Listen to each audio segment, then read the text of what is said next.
നമ്മുടെ നാട്ടിൽ ഒരുപാട് കളിഭ്രാന്തന്മാരുണ്ട് അല്ലേ? അതുപോലെ വണ്ടിഭ്രാന്തനായ ഒരു സ്ഥാനാർത്ഥിയെ പരിചയപ്പെട്ടല്ലോ. മലപ്പുറം എടരിക്കോട് പഞ്ചായത്ത് 15-ാം വാർഡിലെ സ്വതന്ത്ര സ്ഥാനാർത്ഥി ബഷീർ കോഴികലാണ് ആ സ്ഥാനാർത്ഥി. അംബാസഡർ കാറിനെ ഏറെ സ്നേഹിക്കുന്ന ബഷീറിന്റെ തെരഞ്ഞെടുപ്പ് ചിഹ്നവും അംബാസഡർ കാർ തന്നെ.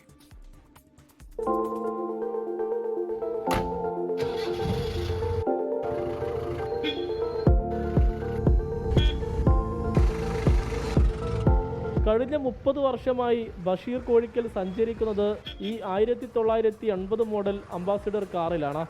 പിതാവ് ജന്മദിനത്തിൽ സമ്മാനിച്ചതായിരുന്നു കാർ. തെരഞ്ഞെടുപ്പിൽ പൊതുസ്വതന്ത്രനായി മത്സരിക്കാൻ തീരുമാനിച്ചപ്പോൾ ചിഹ്നത്തിനെക്കുറിച്ച് കൂടുതലൊന്നും ആലോചിക്കേണ്ടി വന്നില്ല. കാർ തന്നെ ചിഹ്നമായി സ്വീകരിച്ചു. അംബാസിഡർ കാറും മിനിയേച്ചർ കാറുമായാണ് ബഷീറിൻ്റെ പ്രചാരണം.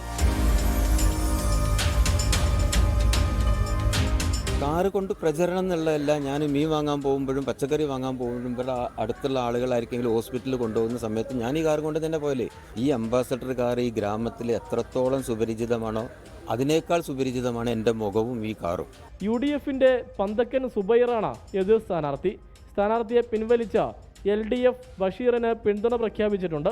വിജയിച്ചാൽ തൻ്റെ നാട്ടുകാരെ ഈ കാറിനെ പോലെ ചേർത്ത് പിടിക്കുമെന്നാണ് ബഷീർ പറയുന്നത്. 24 തിരൂർ. ലോകത്തെവിടെയായാലും ഏത് സമയത്തും 24 വാർത്തകളും ഓഗ്മെന്റഡ് റിയാലിറ്റി പാക്കേജുകളും എക്സ്പ്ലെയിനറുകളും വിശദമായി കാണാൻ ഞങ്ങളുടെ YouTube ചാനൽ നിങ്ങൾക്ക് സബ്സ്ക്രൈബ് ചെയ്യാം.